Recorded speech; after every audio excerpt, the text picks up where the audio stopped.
Hey everybody, Steve here again. Yeah, it's amazing, I tell you. Just one video, throw one video out on YouTube saying that you saw a bunch of people playing with this HHO stuff and how they throw in a cell in their car and they get increased gas mileage. And then I come along, I make one video and I say, hey, I don't know what to believe. I've seen enough people on YouTube saying that they're getting good results, so I'm going to go out and I'm going to build a cell. I'm going to throw it in my car and see if I get any increased gas mileage. And already I got people sending me messages that are saying, no, it can't be done. That's pseudoscience. That's quackery, you know. And it's interesting. I'll go over a couple comments a little bit later, but it's interesting because the first thing I want to ask these people is, one, have you even tried to do this yourself? You know, I mean, do you know 100% sure? Or are you just going off the hearsay of others? And that's what I'm telling them. That's what I'm saying, is that I don't know 100% for sure whether this works or not. So I'm going to build a cell. I'm going to take readings before I put it in. I'm going to put the cell in. Then I'm going to take readings afterwards. And I'm going to find out 100% first-hand experience whether I get increased gas mileage or not. And I'm not saying that it'll work. I'm not saying that it won't work. I'm just saying that, hey, I'm going to put my money where my mouth is, and I'm going to give it a shot and see for myself. So for all those people out there that are sending me messages and leaving me some comments already, for the few people that have left me good comments, that's cool. For the people who have left me messages saying it won't work, it's quackery, like I said, we'll find out. That's what the whole purpose of this series of videos are, is to play around with some stuff, to give me something to do, have some fun. And worst case scenario, I spend a few bucks and I learn some stuff firsthand. Best case scenario, I save some money at the pump and I increase my gas mileage, you know, and hopefully I'm going to shoot for 40 to 50%. And if I say 40 and 50% or see that increase in gas mileage, shoot, that's good enough for me, man. You know, gas $4 a gallon, hey, at least I'm doing something. So anyway, I just wanted to, I'm not going to go through all the messages, I just wanted to go through a couple messages. One message that was left on my video, and then another comment that I saw on some other videos, on another video, and just really kind of talk about some stuff and how people make such blanket statements of, oh, that'll never work. So, but anyway, check out the little clip that we got coming up next, and we'll see what happens. Hey everybody, yep, here I am again. This was my first video. My name is Steve and I'm an HHO-aholic, and thanks for the comments for the guys that have. I want to look at a comment that somebody made, and his name's Dan MCC22. He says, I hate to burst your bubble, but there is a bottom line on electrolytic hydrogen production. The amount of energy needed to separate the hydrogen and oxygen gases from water greatly exceeds the amount of energy you can get from burning the resulting gas in an engine. So you gain nothing by doing so. Sorry. And here's what I said. Hi, Dan. So you're saying that I will not make gains in miles per gallon? Maybe. But I plan on getting miles per gallon reading without a cell, then build one, install it, and take readings to see if there are any gains. Proof is in the pudding, right? If there are no gains, then you're right, and I end up having a good time and I learn some stuff.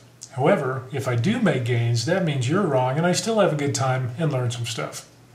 Anyway, the fact is, I'm going to post the results of whatever I get on my cell and my vehicle, whether they're good or bad. And it's interesting because I'd also probably like to ask Dan if he's even tried to do this himself, or is he just taking the words of other people. I've run across so many people here on YouTube that have made hydrogen fuel generation cells or boosters or whatever you want to call them, and there's been so many of them that have claimed to have gotten an increase in gas mileage that I figured, well, I'm going to jump in and see if it's true. So again, we'll see. I'd like to go to another video, and this video was put out by On Huge Demand Hydrogen Production. It's by a guy known as No Pub. as in no knowledge publications, or knowledgepublications.com. I was reading through his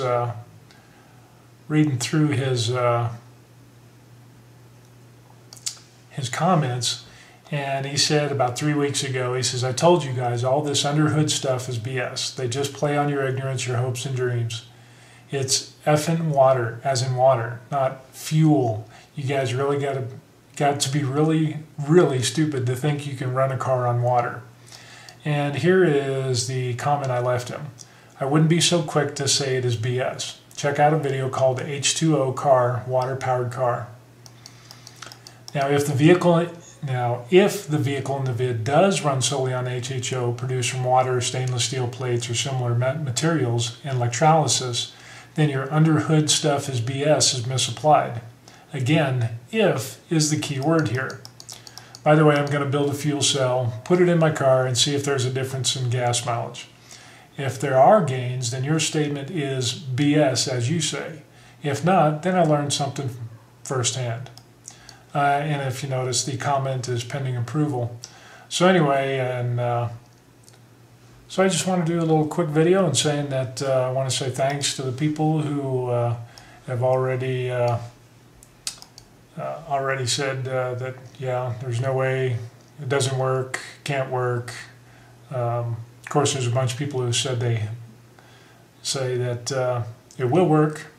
But anyway, this is Almost Hydrogen. Again, my name's Steve.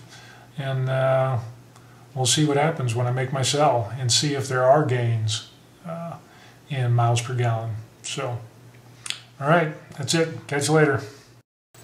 Yeah, so anyway, to all those people that say it can't be done and won't take the time to even try it, I am so glad you weren't like Jonas Salk, or you weren't like Thomas Edison, or you weren't like, all these people that,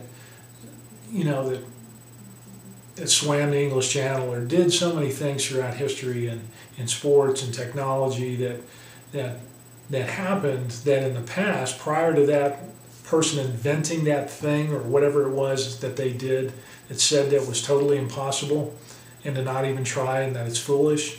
I'm just so glad that you're not one of those great inventors. So, but I think that's the big difference, is that inventors, they do take that risk and they do fail more than they succeed.